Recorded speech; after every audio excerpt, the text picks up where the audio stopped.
بدي روح معك، واساسا ليش عم تدق علي بهالوقت المتاخر؟ فيقت عائلتي والبيت كله. ما حدا سمع الدق غيرك، انا جاي اخذ روحك، صار وقتك. طب واهلي شو حيصير فيهم؟ ولادي، شغلي، طموحي، احلامي، كان عندي مشاريع بدي احققها. امشي، صار وقتك. طب لحظة بس، اهلي معك معهم. ما في وقت، صار وقتك. طب بس صلي ركعتين بس. فات الأوان، كان لازم تستفادي بكل لحظة كانت معك وضيعتيها بغير مكانها.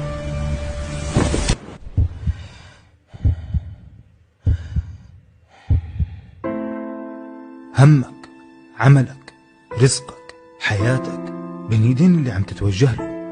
ما كل شي بيتعوض، هو عمر واحد، كل شي بيتأجل، بس الصلاة ما بتتأجل، والله ما بتتأجل.